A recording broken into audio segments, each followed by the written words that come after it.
au-delà de cette émission-là, qui est du monde qui reçoit souper, se donne des notes, puis tout ça, puis qui, des fois, se chicane, puis bon. Au-delà de ça, il y a des histoires. Puis il y a des maudites belles histoires humaines. Il y a des vies qui ont été changées par cette émission-là.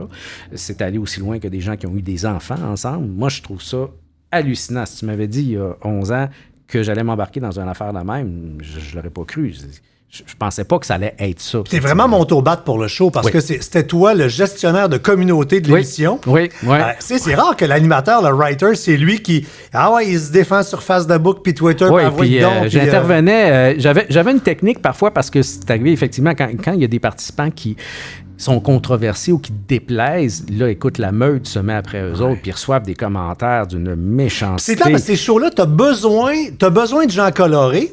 Oui. Puis quand ce monde-là, avec leur candeur, arrive là, des fois, ils passent au bat, c'est un méchant moyen temps. Là. C'est effrayant. Et plus on a avancé dans le temps, ça a un peu fait partie de ma réflexion, d'ailleurs. Plus on a avancé dans le temps, pire c'est devenu. Parce que les réseaux sociaux, la bête des réseaux sociaux aujourd'hui et la bête d'il y a 10 ans, c'est pas la même bête.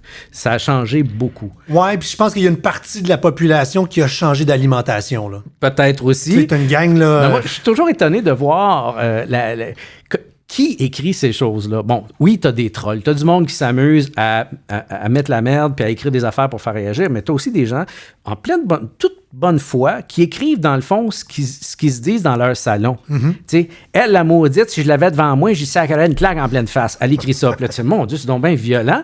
Et là, tu vas voir l'avatar de madame, puis c'est une grand-maman avec un caniche, puis ses petits-enfants. Caniche blanc-jauni. Oui, il est toujours blanc-jauni. Il a l'air fumeur. C'est une bonne madame, là, c'est sûr. Puis dans son salon, elle a le droit de le dire, mais elle n'a pas compris que Facebook puis son salon, c'est pas la même chose.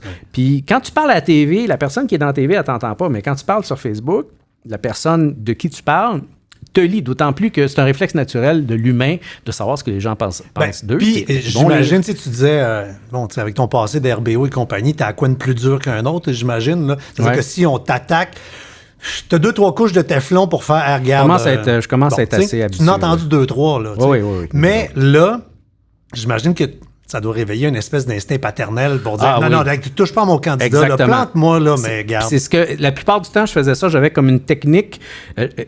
Je m'en suis rendu compte à un moment donné, c'est un peu la technique du coach au hockey. Tu sais, quand le Canadien joue mal, là, à un moment donné, le coach va dire quelque chose qui va détourner complètement l'attention et qui va faire en sorte que c'est lui qui va manger la volée de bois vert. Ah, j'avais jamais remarqué, mais ouais. Mais c'est vraiment une technique de coach.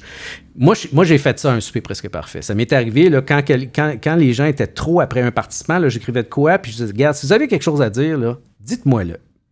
Puis là, ça s'arrêtait. Oui, il y en a une couple qui m'écrivait des vacheries, mais je m'en fous. Et la plupart du temps, ça calmait le jeu.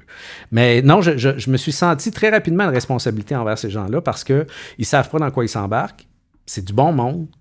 C'est presque tout du bon monde. Oh, oui. Il y en a une couple que tu gardes. Tu t'es mis dans le trouble, arrange-toi parce que tu n'as pas été fin. Là, dans ce genre de show-là, il y en a toujours quelques-uns qui s'en vont là avec un agenda, pas caché, un agenda.